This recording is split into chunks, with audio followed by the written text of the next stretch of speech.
What's up? This is Michelle ATLien and Simon Guobadia. I am so excited to finally get the opportunity to talk to you publicly. Yeah. Since the rumor is I got you on speed dial, but I just really am so excited to like get some records cleared, to ask some questions to you specifically, and just to get your thought process out there, because we never really had like a public conversation and got into like the powwow of it. Right. So welcome. Thank you.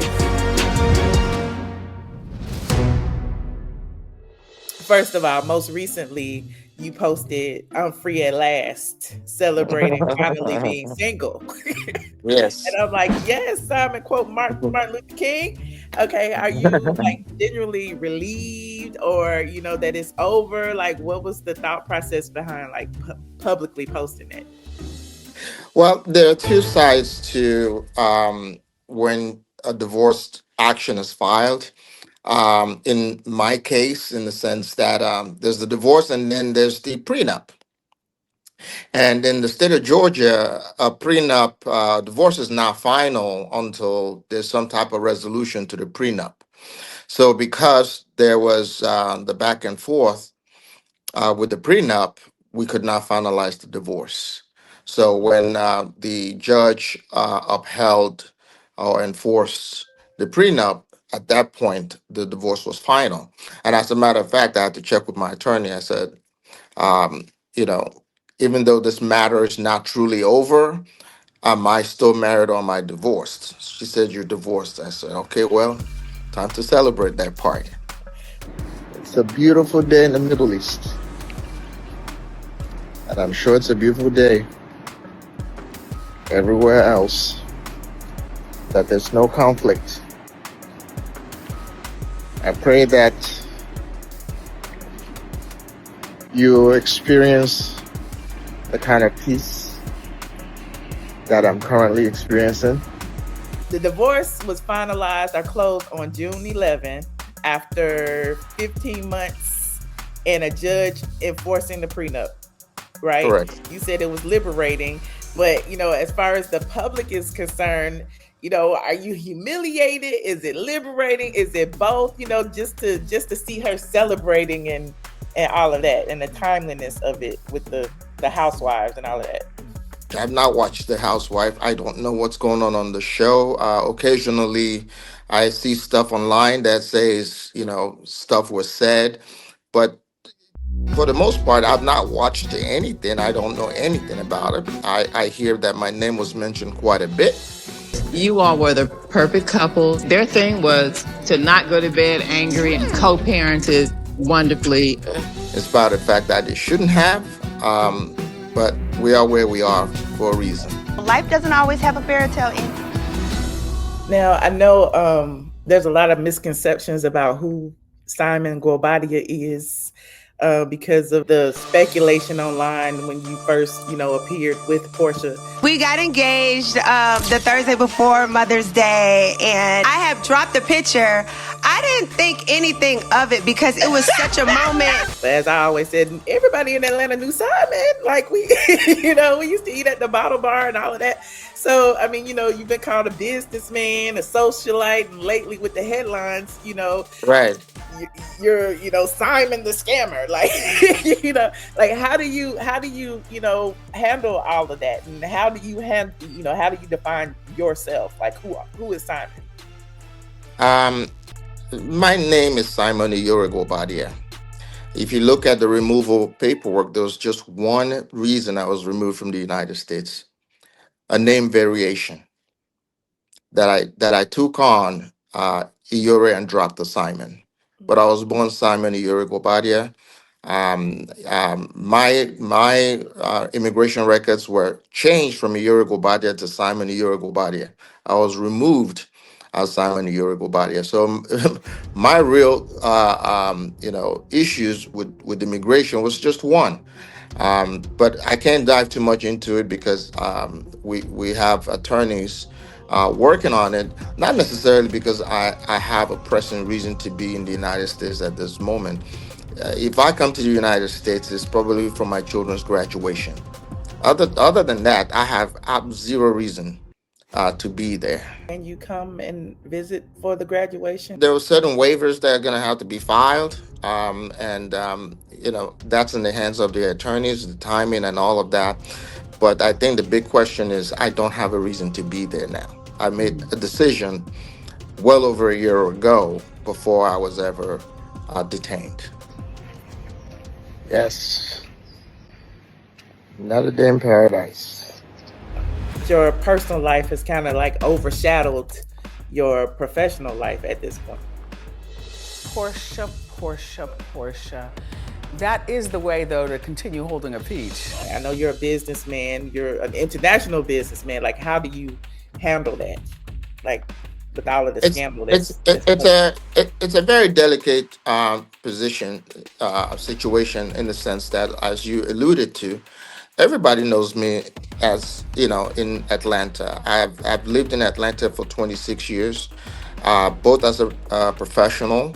I graduated in accounting, ended up with and was licensed, a licensed CPA for many years before I decided 16 years ago, to become an entrepreneur.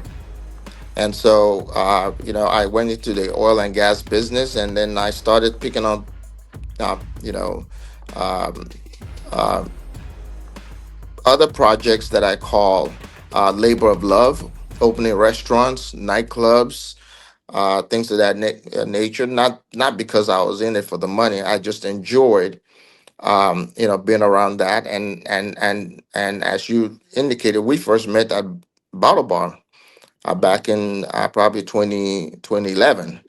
and yeah, and I Yeah. remember you invited me to Time back in the day Yes. to Yes. like try out whatever was going on. I think you Yeah. had a new menu or something. You were just reopening it Yes. after Ludacris. Uh, Yes. you bought it from Ludacris or whatever was going on. But yeah, Yeah. so it was kind of shocking to me that people was like, nobody knows Simon. Simon is using Porsha to become known and all of that. So Well, what's also interesting, the first time I ever laid eyes was on Porsche was around 2014, thereabout, when the show came and filmed in my restaurant. mhm, We had no interaction, but I was leaving and she was coming in. mhm, At that time, I was approached by production quite a bit to film in my establishment. I mean, I wasn't. That's what they do. That's what they typically do. They find happening spots or restaurants or lounges, and they film in them. mhm, I don't necessarily get paid for it. I guess the allure for other businesses is the attention they get from it. mhm. But um, they came, they ate, they left. I remember that. I remember that. It was a little argument outside with, I think it was Portia and Don Juan and Phaedra or something. But I remember that Yeah. they filmed in your restaurant. All right, so let's go. Bye, Don Juan. Go get the man that left you. I will, honey. That's all I'm saying. Go get him. You're mad at me? Go get him. Oh my God. Um, Yes, that's true. I know it's kind of awkward, but like, okay, so the story is that Portia had slid in your DMs when you was going through situation with Fallon, right? And Correct. that whole video of the fist bumping, everybody always brings up the video of the fist bumping. Best behavior. Hi, ladies. How are you? This is my husband, Simon, everyone. How are you? I am well. You're good. Boom, boom. Yes. Nice to meet you. Thank you for having us. And I Right. had speculated, I'm like, Simon knew who Portia was. And Yeah. just to get rid of that whole facade, can you tell us like and then there's an argument about Shamea introducing you, and that's been the whole thing. Did she slide in the DM, or did Shamea introduce her, or did they know each other beforehand? Like, can you clear up any of that? First of all, the first time I ever interacted with Portia was at my home when they came in to film and introduced my ex-wife at the time. And I see you laid it out for us. This is gorgeous. Yeah. Absolutely. Now that makes me want to get married all over again. What did he say? And that's when we had the fist bump, and that was real. We'd never met prior. I mean, we've never spoken to each other. We've been in the same area, in the same vicinity. We have mutual friends, but we've never interacted with each other until she showed up at my doorstep.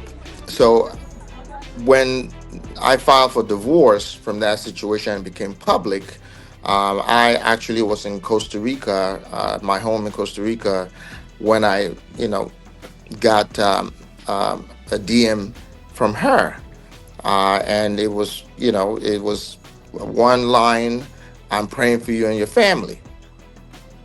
And I laughed at the time. I was, in the middle of drinking at the time. I've said to myself a couple of times, so some of the bad decisions that I've made, what was I doing when I made those decisions? And they had one common thread. I was drinking tequila.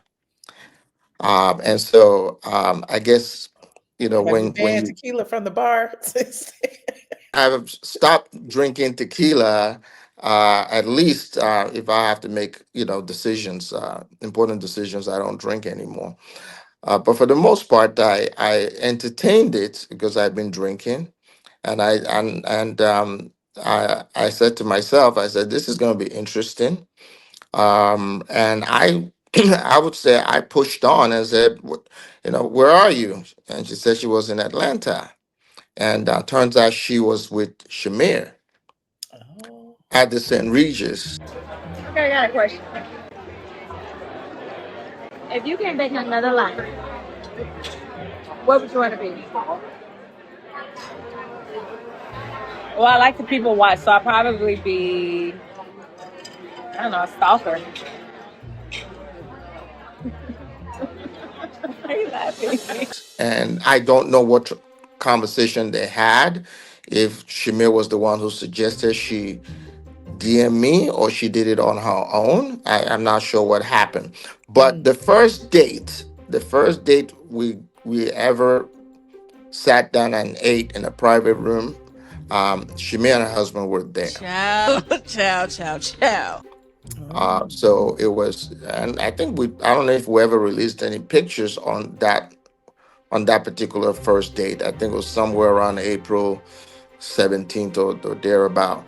Mhm. And we took a picture, we memorialized it. We took a picture, we took videos. And Mhm. so Shimea and Gerald were present at our first date. Mhm.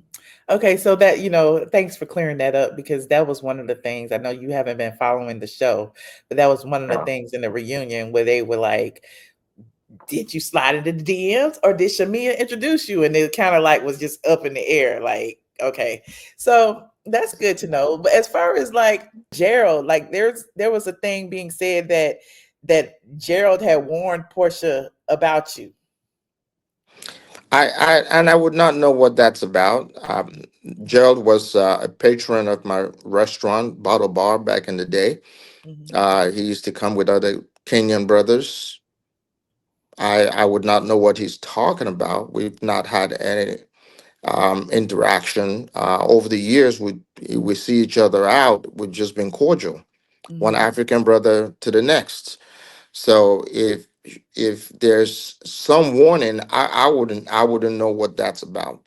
That's She will have to explain, elaborate on that. But again, I don't expect a lot of elaboration because most likely there was nothing to it, Yeah. and just trying to throw the man under the bus for no reason.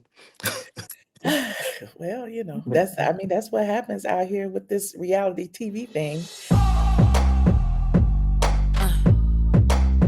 Got the whole world buzzing. Got the whole world buzzing. I got the whole world buzzing. Got the whole world buzzing. I got the whole world buzzing. I got the whole world buzzing. Got the whole world.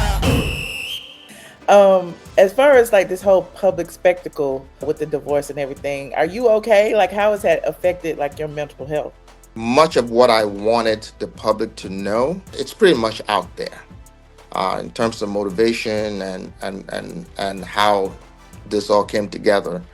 Um, Internationally, I'm recognized, and people, for the most part, just come up to me and have empathy and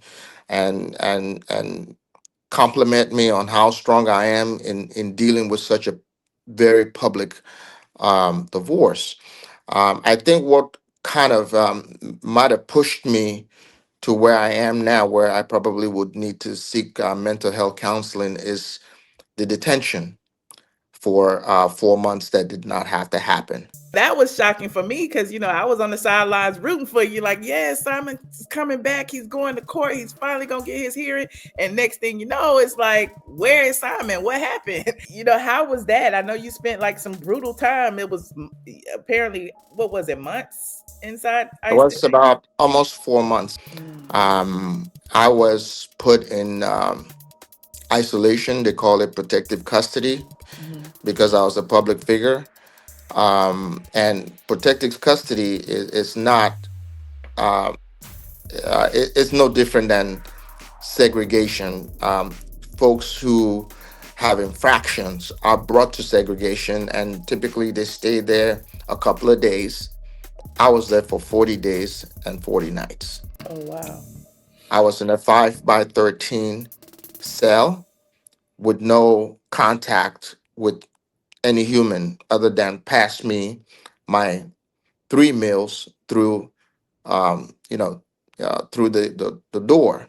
Mhm. They pass it to me. I finish eating. They come back and they collect the plate. I arrived in the United States February 19th.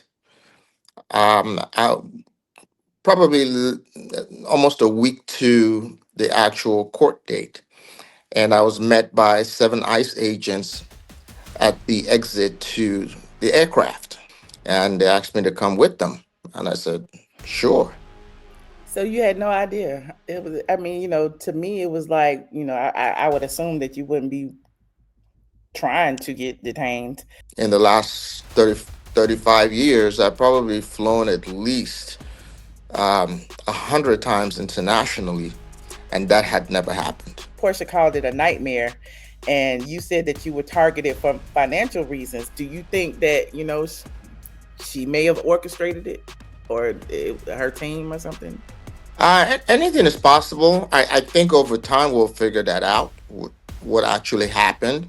Um, I also would not discount the fact that the new administration had its own agenda on what they wanted to do, in terms of those who've had green cards for as long as I have, that had a past.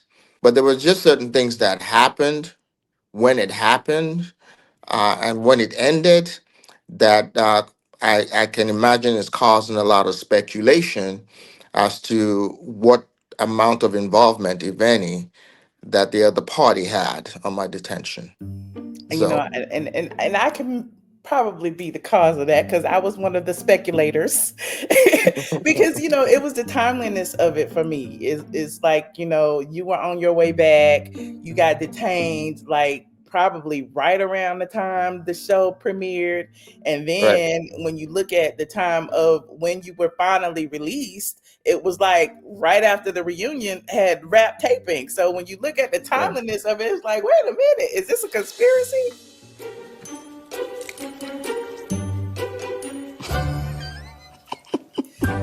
And what's also fascinating is the fact that I was lured into the United States. They could have pulled me into a room and said, "Mr. Guobadia, if you come into the United States, you will be detained, or you could leave the United States." So the fact that they lured me and took my passport and handed it to, to the border, to process me in as if I was coming in, and then take me into custody, it's a little bit troubling, because it seemed to me to be a waste of taxpayers' money to meet me at the gate, and if the goal was to ultimately remove me from the United States, they did not have to detain me for 120 days. Yeah, because since then, there's been other like social media stars. I know what is it, the cabbie guy, I guess Right. he was detained coming into the United States, and they just allowed him to self-deport. Like they didn't keep him. Exactly. I have been gone for since February of 2024. I've Mhm. been out of the country living somewhere else. Um, well, I prayed for you, when you was in there, because I mean that, despite like all of the drama, all of the divorce, all of the going back and forth on social media, like I wouldn't wish for anybody to have their to be locked up and have their independence taken away from them. That's horrible. So That experience did not have to happen for me. I'm not quite sure what the motivation is hmm, for keeping people for that long. And maybe I shouldn't say this, but I see ICE the same way I see bounty hunters. They are compensated and incentivized oh to wow. pick people up. And when there's a commission structure in place, I think it gives people a little bit of they do a little too much in Mhm. order to earn that extra money. When I was on the Nene Leak show, I was joking like, I would go visit them, but they might keep me. They don't, at this point, I don't know. I know I was born here. My passport is valid and all of that stuff. This is the part that I find so unfortunate about our community. Um, our community is very quick to separate themselves from, say, Africans or foreigners because they were born here. But the reality is that the 14th Amendment then grants you citizenship is currently under attack. And you should really be concerned whether you're going to be next, Mm. not on a boat this time, but on a plane back to Africa.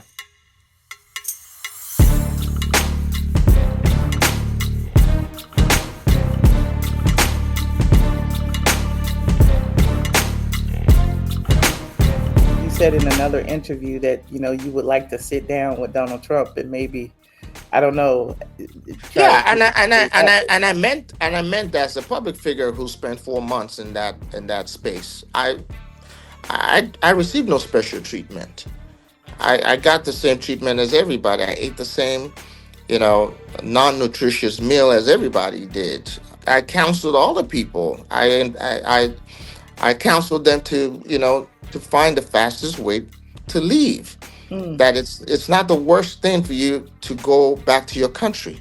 mhm, And I'm saying it for somebody who's lived in America for 43 years. I was not afraid to go back to Nigeria.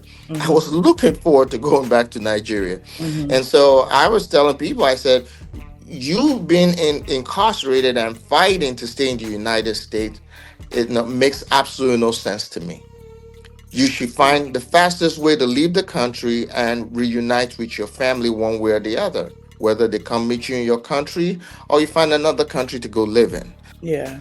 So when people have joked that you have the wealth and the means to take advantage of Trump's, what was it, the $3 million whatever golden visa, whatever, is that something that you would consider if it came to be an opportunity? Or would you even Well, care? I think one of the things that you have to understand is I'm a businessman, Hmm. and where would $5 million be better spent? Okay, I can see that. Ma- if I made a determination to leave the United States well over a year ago, before I was kept, why would I pay $5 million to come Mm, back into the United States, especially when I have no desire to live full time in the United I live States? there. Yeah, yeah, I get it. I understand. The internet has been busy, talking about your divorce, of course, and the enforcement of the prenup and the amounts and the house and the division of equity and all of that. Now, a lot of people are like, now that you've been deported, like, are you legally obligated to even cut the check? Like, what's next, for that situation, if you don't mind sharing? Well, the first thing I'm going to do is exhaust my all legal challenges that are available to me. I'm obviously going to appeal the decision. There were several errors that were made by this judge. Some of it, either he was just blatantly did not want to look at the evidence in front of him. A judge has a job, and he felt that he did the best job. That's on him. I don't fault him. But I would do what I deem to be proper for me to do, which is, is to challenge the decision. That's the first thing. The second thing also is that, which I find ironic, is that what the my ex-wife is seeking was offered to her within the first month of filing for divorce. I offered her to give her half the equity in that house, provided that she leaves the house immediately. That I would pay her half the equity in that home. She declined it, and I I I feel the reason she declined it is because she wanted to film in the house. Our home is very important to me. It literally was what we both wanted when we envisioned the future. And, I have definitely made it a home. It was part of the plan. So him now saying he doesn't want me to film in my home is an issue. File for the divorce, collect alimony, live in the house for 3 years, you know, at my expense. I get it. That's a wrap. Hey, girl. Hey, girl, hey. Why is it cloudy? It's just a light. Oh. Hey, girl, hey. Hey. I get it. I think that, because that's what I signed up for. But what I signed up for came from a position of, if you're not going to be working, you made the determination you no longer want to work. You don't want to be a part of the show anymore. We looked at it from the perspective that you're not going to be working for however many years, and you might need some time, in order to return back to that space. It was something that was kind of contentious for us, because in my prior relationship, I owned the house, and you had to leave within 90 days. That's what I wanted to do in this particular marriage. That if it doesn't work out, you stay there for X amount of time. My last one was 90 days, and collect whatever we agree upon and be gone. But in this matter, I made an exception because I really cared about this person. And that's one thing about me. If I care about you, I'm going to treat you well, whether you're with me or not. The last situation, I didn't have to pay for that person to live where they live. I paid a whole year for her boyfriend, and her baby to live. I didn't have to do that. What I was trying to do was say, hey, okay, if after work, been in this marriage 5 years, 10 years, it doesn't work out, well, you would have been out of the spotlight for a good amount of time. And if that's all the skill set you have of being in front of a camera, Now wait a minute, Miss Mama. it would not be it would be the right thing to do, to give her time to ramp up to that. And that's how we ended up with 36 months. Okay. But y'all were That's how only we ended married up. for what, 15 months We or were so? married for 14 months. Okay, We were, so we were married for 14 months, and no contract is perfect, by the way, but most contracts expect you to come into it in good faith. can we talk You're about buffering. I don't know if I can. the You can divorce see and the challenges of her grounds for divorce and all of that? Like, were you caught off guard with the divorce filing? Like you were just saying that you negotiated the prenup thinking, in 5 years, blah, blah, blah. Are you still there? Oh, he's gone.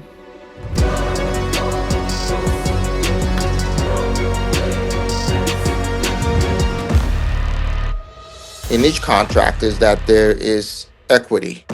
Both parties have something to gain.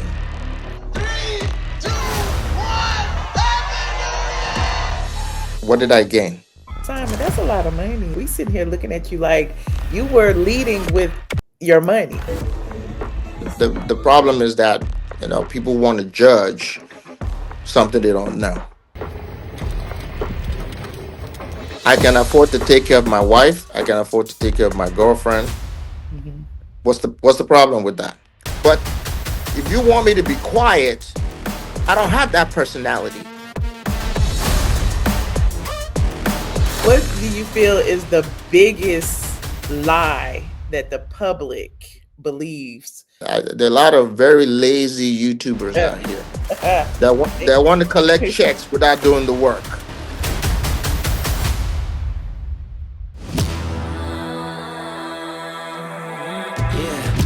Motivated on focus. Came a long way from the lowest. Yeah, gotta get it the mindset, gotta put it in motion. This is the moment. Gotta one up my opponent. Back then they ain't noticed me, now they know it's me. I'm the chosen. In each contract is that there is equity. Both parties have something to gain.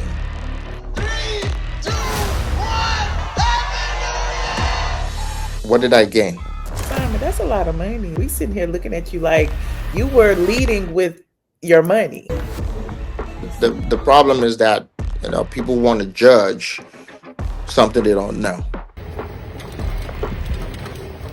I can afford to take care of my wife. I can afford to take care of my girlfriend. Mhm. What's the problem with that? But if you want me to be quiet, I don't have that personality.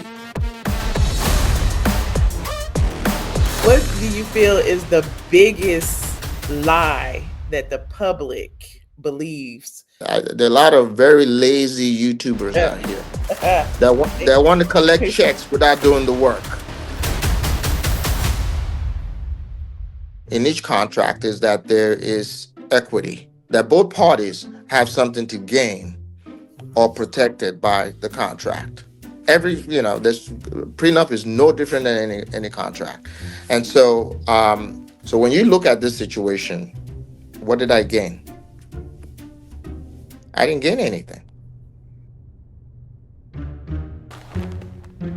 Somebody came into my life for 453 days and expects to be paid alimony for the 14 months that they were married, and they want to stay and take equity in a property they never even put any money up for. Our home is very important to me. It literally was what we both wanted when we envisioned the future. I would venture to say most people would not see that as equitable. And the fact that we continue to talk about it is kind of making us kind of look crazy, because the rest of the world is looking at like, you're married to this dude for 453 days and you want to walk away with all of this? I can say that now and be confident, and humble, but I can be confident in that. I don't care if the contract says that's what should happen, but what's fair about it? I mean, we can see both sides. I mean, some people have been looking at you like, well, Simon signed it. You know what I'm saying? Absolutely right. I signed it. But you have to understand why I signed it. Mm-hmm. Did it make sense for me to do what I did when I did it? My attorney told me, he said, Simon, you're not protected. I said, no, I love this woman. If that's what it's going to take for her to be whole, should there be a dissolution, I'm fine with that. So what changed after the 15 months? What changed was I realized that I was targeted. Oh.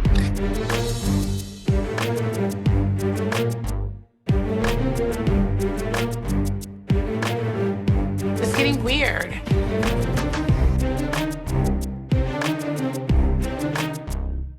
I felt targeted.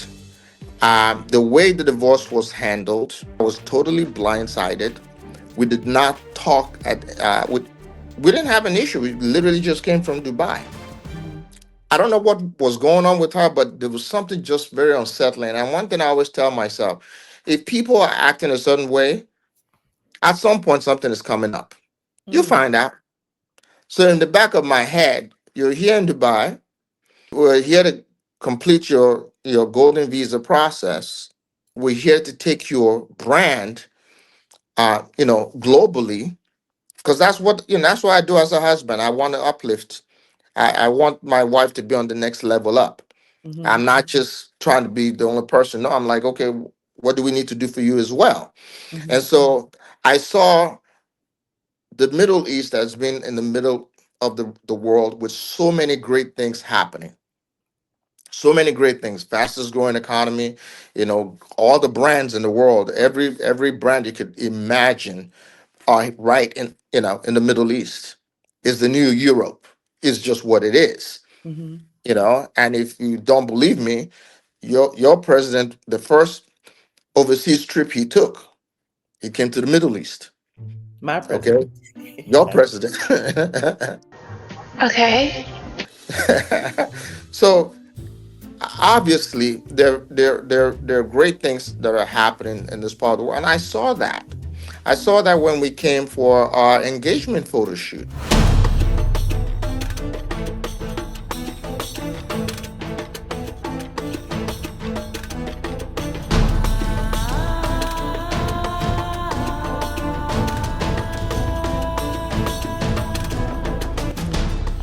And that's the first time I came into this country, and I was looking at all these cranes, and I'm like, what are they building? Why is everything doesn't seem to stop, and everything is just great, everything is just over the top.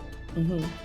And the more I looked, the more fascinated I became. The more I wanted to be a part of this, what was going on here.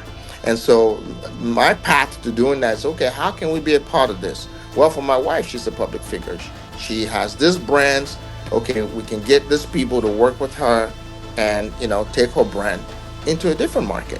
Mm-hmm. And in order for us to do that, we have to be legal residents here. And so before I even got residency, I made sure my wife had residency. Mm. So now you both are residents of Dubai. Yes, we are. I'm having breakfast. I just started renting in Dubai.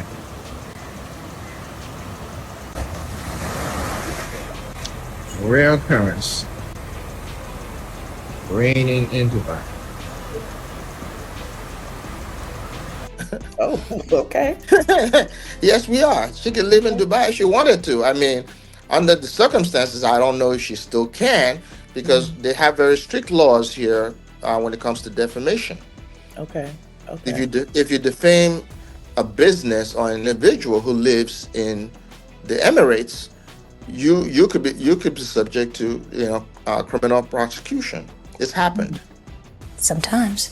Always? Not always, no. Sometimes. That means sometimes. Okay. They don't play. They ask the people who were part of the Real Wives of Dubai. But listen. But an argument can be had that you both were kind of going tit for tat online a little bit. Tit for tat. I don't tell lies. So yeah, tell me what's really going on? Okay. Whatever I put out there, I can back it up 1,000%. Okay. Okay. So you You know, weren't defaming her. You were just I was telling your I, truth. I was telling my truth, and I'm not just my truth. I was telling what I could support, Hmm. what I could legally, I could stand on. Okay. I get that If because I she had if a bigger platform than you at the time. And I see you trying to use your platform as your voice because at the end of the day, this is what I saw. I saw that party basically saying, are putting out there. I don't know if she was saying it per se, that you were a scammer, that you was broke, that you didn't, like when you were under Shamea's thing saying, congratulations to Shamea for the first housewife with a Rolls Royce or whatever. And then she came back under there. She's also the first wife with a husband that don't have credit problem. So right, it's like, well, there so was she was baited, basically. I've been with this woman a couple of years.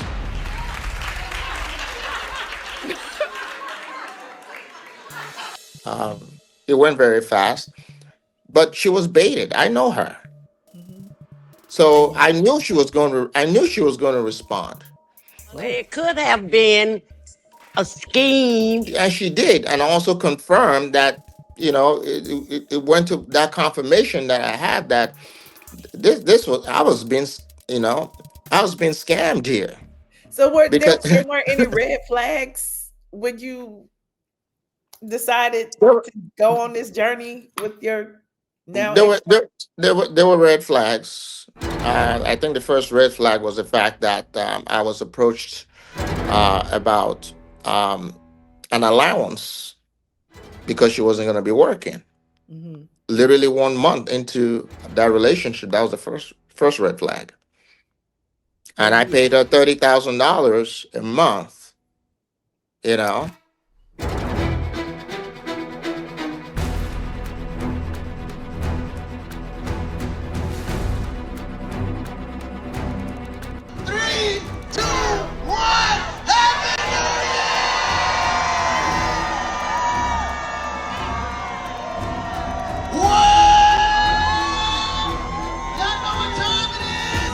know, to the common person, it's like, Simon, that's a lot of money. Like, we sitting here looking at you like you were leading with your money.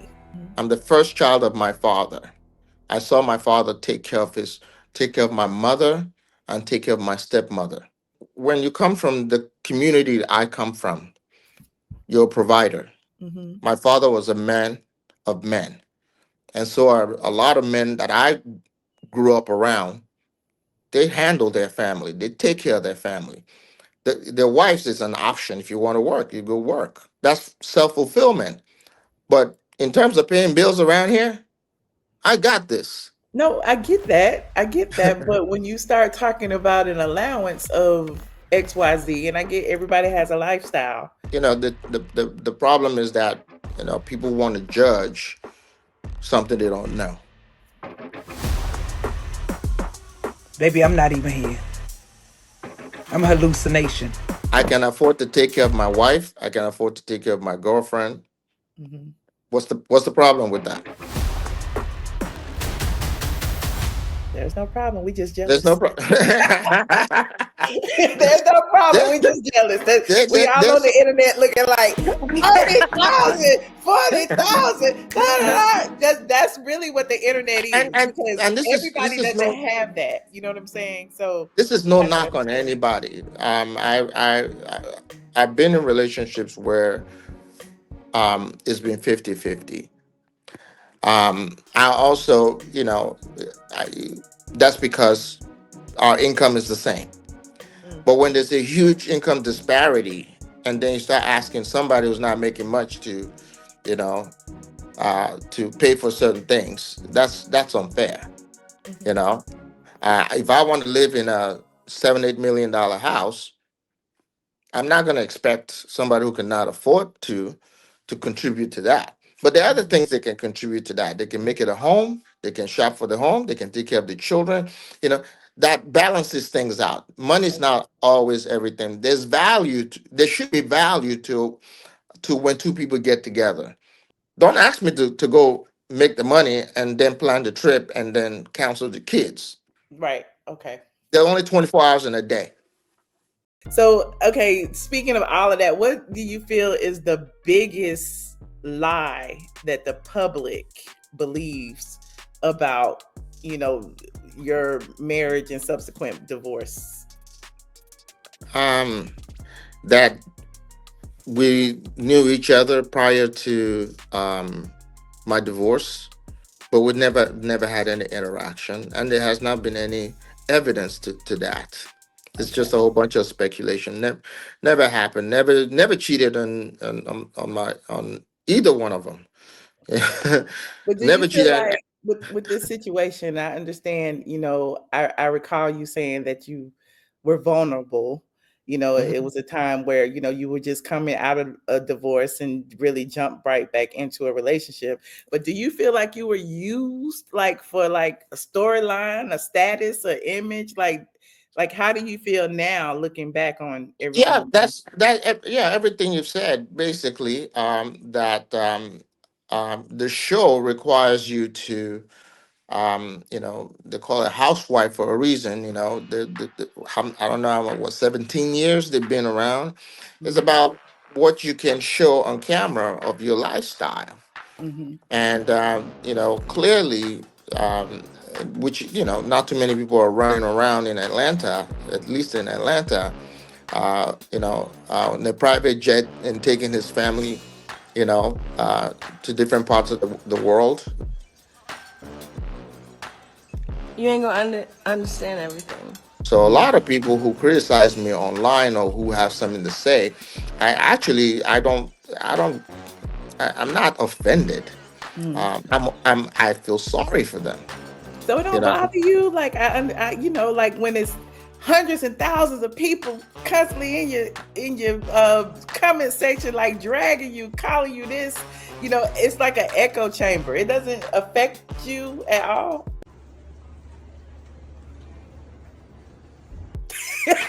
You from looking at the me person like what? from the person with the iPhone version 2 living in their mother's basement while I'm Okay. on a private jet in a different country in a 6-star or 7-star hotel, and you think I should be bothered? No, you should not be bothered at all. I wouldn't be bothered, but it's just the whole perception thing. I'm a blogger and I see it, and I just, I and it I bothers me. I would say it bothered me, but I always see certain comments as a teachable moment. I use my social media to educate people, to open their eyes. And obviously, I'm very empathetic to their situation as well, because a lot of people are toxic and they don't really understand why they're toxic. You're toxic because you don't have a job you're happy about. You're not happy about what's going on in your household. There's so much going on. There's so much going on in families that they tend to want to bleed on the next person. Okay, honey. It's just it's just so I understand that when people come from a broken space and don't They want have you to love be or broken too. empathy, they want you to be broken too. And Hmm. a lot of times it's not done intentional. It's just what it is. Oh, they've been That's on you since you first came on the scene, child. Even I was just seeing some bloggers, and I'm like, well, where that come from, and where this come from? But I don't think that's true. And what? And so it's like now here we are, like a year or two later, and it's like the whole tide has changed. Oh, Simon got all the money. Simon is paying Porsha all the money. At first, it was like you were eating off Porsha, and Porsha was paying for all the weddings, and it was like, where is all of this coming from? So it was just kind of interesting to see. I think that changed when opposing counsel decided to put in filing what my net worth was. I'm a private individual. I don't run a publicly traded company. And so information that was contained in financial disclosures that should have been a part of the prenup and should have been confidential was, was put out in the public domain. There's been a lot of recklessness on the other side that actually makes it very difficult for me to walk away from this, because there's been so much attempt to damage me as a person, my businesses, and my children. And why they may not, while it comes from a selfish place, because you can say, "Oh, I'm all about this with my own child," but what about this man with his own children? And I think that's what people seem to forget, because that's what I always pounded in, when I would blog about it. It was like, Yeah. y'all keep talking about Porsha and his house, but you don't realize she kicked his kids out the house. That was their house as well. They had a nanny, they had a life, they were going back and forth to school. And so all of that changed. And then it's just, And when you provided an opportunity to show empathy, you can't even do that when one of my exes calls about my son's bookshelf with his collection of anime that he holds very, very dear to him. And you use that opportunity to offer up to pay a month's child support and come take the paperwork well, not even the paperwork. They can't talk about it in court. Any other expenses that you've covered of his work order? Yes, I paid his child support for his 2 sons. And I also paid maintenance for the house. So that's outside of utilities as well. To use your words, everybody's guilty in this situation because she didn't have to accept it when it was offered. Mm-hmm. But she accepted it. Mm-hmm. She didn't like the narrative that came out of it. Mm-hmm. She should not have accepted it. But the fact that you accepted it, you now were dragged into Part a of the situation. story. You're not part of the story. Yeah. This is Marsha right here, right? Marsha is Simon's first wife. Marsha said, I heard that Porsha said I reached out begging for child support.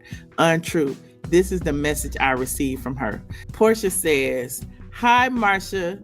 This is Porsha. I got your number from Lauren, my assistant. She said you called about asking about the bookshelf for the boys. Now, you remember I told y'all that the boys had rooms there. The boys had a nanny there. The boys would go to and from school there. They lived there 50% of the time. Okay. They lived with, Simon and Porsha and Pilar.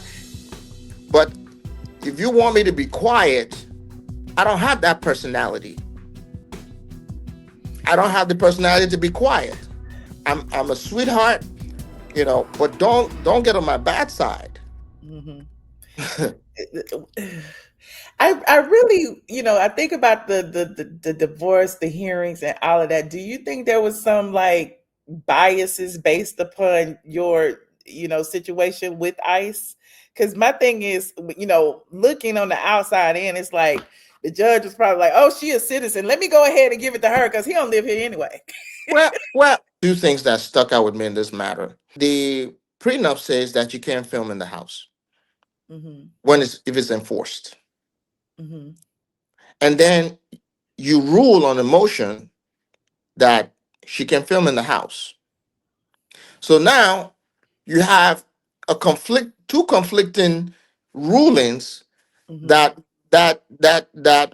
you created an appealable situation because the prenup that you're enforcing is saying that under the confidentiality provisions that you can't film in the house, you can't talk about about what happens in that house, you can't there's so many things you can't do, but here you are saying she can film. Right.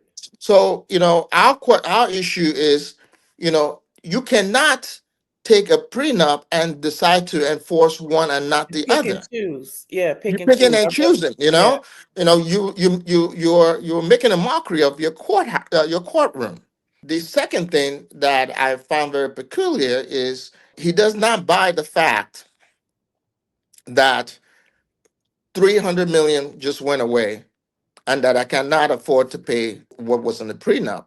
And that, he doesn't buy it, that even though the businesses are no longer running, he just doesn't buy, where the 300 million go.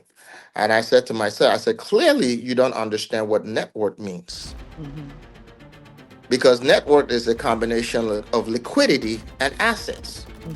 So if I say my businesses have not run while I was in ICE detention, and most likely would not because I've been removed from the country.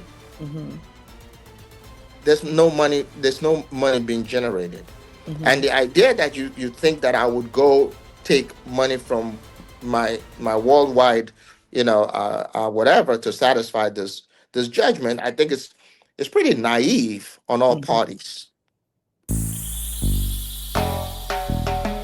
Mr. Loverman, give it to me. Mr. Loverman, shut up. Yes, hold on. Do the Lenny Kravitz dance.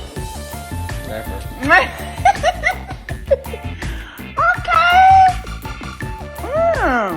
You gotta love somebody to let them do this to you. I just wanted to try it on. This is not cool at all. Yeah. There's also been, and again, I still have to review documents publicly that I haven't. But there was some speculation about her asking for a life insurance policy on you in case something happens. Is that something that you have to be enforced to do as part of the divorce? Well, one of the things that I've always said about this matter, and I'm usually not in the business of advising people on, especially opposing party on what they should be doing with their money or not doing with their money. So when your lawyer goes and drafts something like that, that basically is not enforceable, I no longer live in the United States. That's a fact, and a very public one at that. And the chances of enforceability is extremely low. And so me being in court and appealing and doing all of that, it's essentially it's just like me saying, I always said to myself, I don't want to go to my grave owing anybody. I don't want anybody saying Simon ran away from the judgment or whatever the case may be. Worst case scenario in this situation, worst case scenario, in the unlikely event that she's able to sell my house, I have equity there that will satisfy everything that has been sought. It's enough. So the idea that I'll bring money from outside to do this for the next 36 months in the hope that the house will sell in 36 months, I said, no. You go ahead and make all the payments. And if you're able to prevail, then you can take the money out of that. In the meantime, the burden is on you to be able to get that equity out, because the last I checked, there's nobody in the market looking for a $7 million house, assuming you're going to get somebody that will offer you that much. So you could easily be upside down. And so you have counsel. Instead of trying to figure out a way out of this, you keep digging, keep making the hole bigger and bigger and bigger for you. And, like I said earlier, I said what they're fighting for today was offered to her in the first month of divorce, of filing. She declined. Because the house was important, or staying in the house was important. Or the Getting filming. you out of the house was important so that she could film in the house with that. Yeah. The fact that your marriage was coming apart, based on God, to this day, to this day, other than events, things that have happened has caused me to reach the conclusion that I was targeted. There's nothing that suggests why we should even be here. When I went down the aisle and said for better, for worse, the worst I take very seriously. I would dive head first for my family. I would, when they say, hey, your wife is about to go through this, I was like, make way for me. I'm coming. Let me come take care of my family. And in this particular case, this we're talking about matters that most of the audience were not even born when they happened. Was that was like, not made up? Those were the reasons that were given, and by the way, they were not given right away. It's like, okay, we're supposed to file this divorce action, and we don't have to give a reason, which is true. You can just have had great dinner, or use our example. We were in Dubai. We just had a great time in Dubai. We were on this car boat or whatever it was, this Ferrari boat, in yellow Ferrari, and you just wrote a nice caption, would my ride or die? And then the next day you file for divorce. You can absolutely do that. Yup. The problem comes when you do that and then you want to take the man's earnings. Now that's where we have a problem. Because even though I agreed, I did not agree that you would not have a reason, that you can come for my earnings with no reason. And that's where you have the fight of your life. And as long as you continue to seek, you're always going to have the fight of your life. When things like this happen to other people, it is devastating. They never come back from it. Mm-hmm. I just happen to be one of those individuals that I will fight to the day I die for what I believe to be true. If you had like, 60 seconds to just clear the air about you, about anything, what would you say? You have to understand one thing. If I cared, well, I mean, if I cared, as I'm talking to you, I'm in one of the most beautiful places on earth. The idea that I would be... There are beautiful places, Simon, but the experience of living life with somebody is beautiful as well. So we all know that divorce can be traumatic. Okay, so let's remove all the external, materialistic kind of things. Like hearts are involved, I guess, So I mean, for me, I would say this because I've never said this publicly. Okay, I've taken therapy before. And one of the things that I found out in therapy is that I've had a sense of abandonment as a young kid. So what does that mean as an adult? Well, it means that I'm always going to find people who need to be rescued. I'm going to bond with women who I feel need to be protected. And so I go in, yes, I like them, but I bond more with the trauma they've been through in life, and I want to make sure that they're fine. Because the last thing he wants to do is, the last thing was suicide me. If this last one says, you know what, I just came out of Bolo Gate, the public is being mean to me. You're crying, and I wake up in the middle of the night, you're crying. You have your phone in your hand, and you're saying, why does the public hate me so much? My first instinct is to protect you. What do we got to do? If you don't have to go back to that environment again, I'll make sure you don't have to worry about that. And if you say, hey, $30,000 a month is what it is, which I don't believe it is now. Is what's gonna, is enough allowance to make sure all your bills and everything is paid, and make sure Miss Diane is living rent free to the day she dies. That's fine. Let's do that. Bitch. Out of all this, Miss Diane, the one who came out ahead, out of everything. Miss Diane got a new house. Miss Diane got. Let me stop. Yeah. But go ahead. I'm sorry to interrupt. A lot of these people, when you hear their history, they've been bled on for many, many years. They've been in very vulnerable situation. I asked you repeatedly, why are you filing for divorce?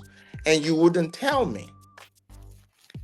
And then weeks later, after I figure out what's going on, you want to come back. You start talking to my family. You start calling me. You start sending me text messages on how your daughter is feeling. I checked out already. You told me you couldn't. You told me you could not be trusted. You told me that we're not on the same team. And not only did you tell it to your family or whoever, you told it to the rest of the world that I didn't mean anything to you. So how did y'all get to this place, though?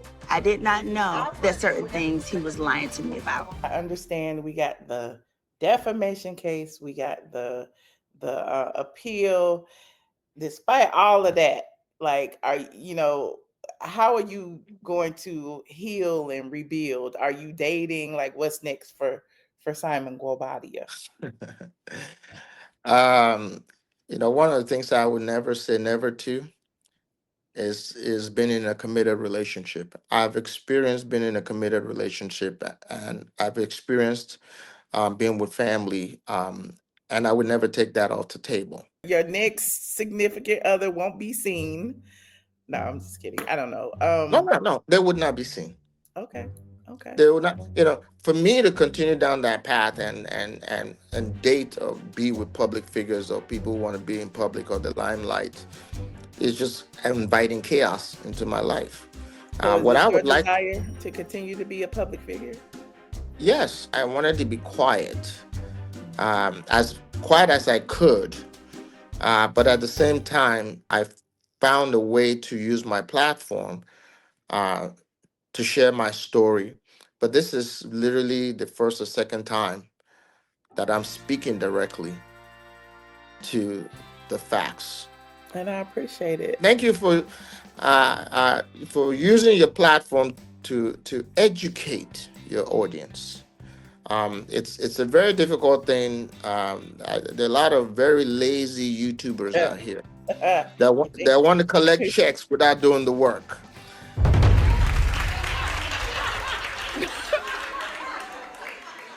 They want to plagiarize.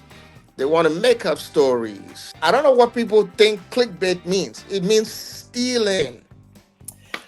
You're a thief. No, it means once we got your click, you can't take it back. So I can put anything in the headline and promise you whatever, but as soon as you click it and you realize that I'm not telling you what you came here for, you can't take it back. We've already, that's what clickbait. I'll tell this to other bloggers. When you report on somebody and you call them to be dishonest people, you don't have to look too far away from yourself.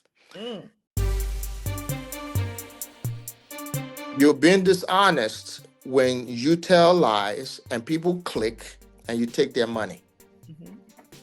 You're just as bad as who you're reporting on. I agree. 10 out of 10. 10 out of 10. Yep. I agree. And I like deep diving. Like I always say, I present the facts and then I will give my opinion. My opinion may be right or wrong. It can be what it is. But at the end of the day, I'm going to tell y'all and y'all decide on your own who you believe, who you don't believe, whose side are you on. I'm always on the side of right, but it is what it is. Well, don't stop being that. Okay. I certainly we appreciate you for being honest in a very, very difficult environment. So we appreciate that.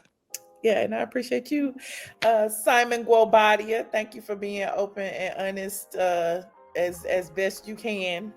I didn't want to hit you over the head too hard, but I feel like we touched on a lot of things. When I agreed to do an interview, I want to do interviews that does not sensationalize the situation, even though the actions of the other person, has been egregious. They still have a life to live. They still have children. They still have families and things that they provide for. They may not have acted responsibly when it came to me, but I'm going to try and be responsible in how I tell my story. Now, if you stop talking about me and move on about your life and get out of my pockets, Michelle would not have to talk to me. Well, my wish is that, both parties can just move on and, they have their story, you have your story, and then, it is what it is. And it'll be a blip on the radar when you look back on it. But at this particular juncture, it's just so emotional on, both sides, I'm sure, because it's always, fight, hurry, and what's being said in the public, and every day is something different. I can empathize with all parties involved, and again, I appreciate you. No worries. Thank you, Michelle. Appreciate you. Thank you. Hopefully we'll talk again soon. We will. All right. Take care. I just clapped a big bang.